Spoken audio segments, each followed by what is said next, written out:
आपल्याला कल्पना आहे की प्रधानमंत्री नरेंद्र मोदीजी यांनी किसान सन्मान योजना सुरू केली आणि आमच्या शेतकऱ्यांना 6,000 रुपये हे मोदीजींच्या वतीनं देण्यात येतात।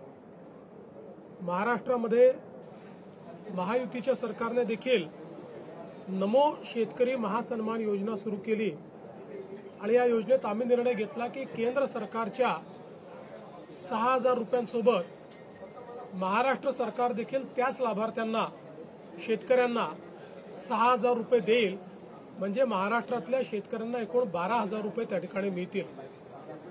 आपल्याला कल्पना आहे की या संदर्भात दर 4 महिन्यांनी आपण 2,000 रुपये त्या ठिकाणी त्यांच्या खात्यामध्ये देतो, 2,000 केंद्र सरकार देते, असं 3 हप्त्यांमध्ये आपण हे पैसे देत असतो।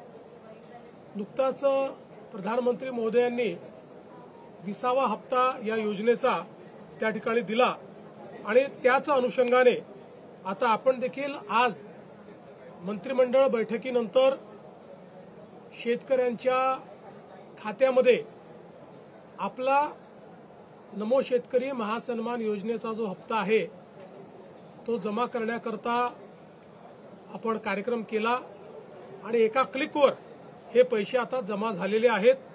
जवळपास 91,65,156 एवढ्या शेतकऱ्यांच्या 91,65,156 शेतकऱ्यांच्या खात्यामध्ये जवळपास 1,892 कोटी आणि 61 लाख 1,892 कोटी आणि 61 लाख रुपये हे आपण आज जमा केलेले आहेत।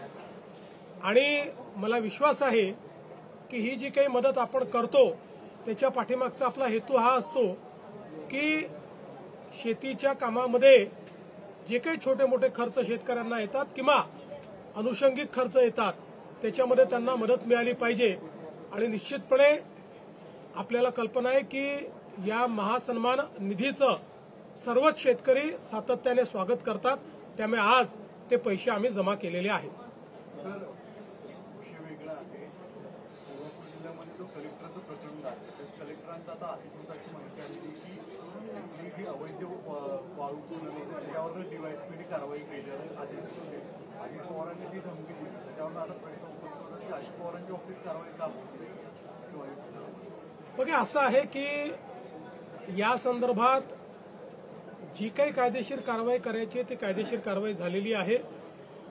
प्रकरणाची अजून पूर्ण माहिती आणि रिपोर्ट हा माझ्याकडे आलेला नाही, तो जिल्हाधिकाऱ्यांना मी मागितलेला आहे, तुम्ही मागणार आहे। एक गोष्ट आपण लक्षात घेतली पाहिजे की अजितदादांनीही या संदर्भात स्पष्टीकरण दिलेलं आहे। खूप वेळा समोरच्या बाजूला काय चाललं आहे याची आपल्याला कल्पना नसते। अनेक वेळा आमच्याकडे निवेदनं येतात, त्या निवेदनावर आम्ही कारवाई करा असं लिहितो, मात्र त्या निवेदनात सांगितलेली वस्तुस्थिती आणि प्रत्यक्षातली वस्तुस्थिती यात खूप अंतर असतं। मग अशा परिस्थितीमध्ये अधिकारी आमच्या नजरेस आणून देतात की आपण जरी कारवाई करा म्हटलं असलं तरी यांनी दिलेली वस्तुस्थिती योग्य नाहीये, खरी स्थिती वेगळी आहे आणि त्या आधारावर कामं होतात। त्यामुळे या संदर्भात आता अजितदादांनी खुलासा केलेला आहे आणि मी स्वतः या संपूर्ण प्रकरणाचा रिपोर्ट देखील मागितलेला आहे। सध्या तरी एवढंच मला असं वाटतं पुरेसं आहे। दुसऱ्या बाजूला राष्ट्रीय पातळीवरती आज उपराष्ट्रपती पदाची निवडणूक आहे।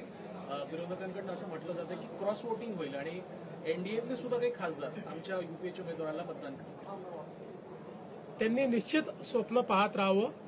मी एवढंच म्हणेन, आगे आगे देखिए होता है क्या। महाराष्ट्रातून क्रॉस वोटिंग होईल, आगे आगे देखिए होता है क्या।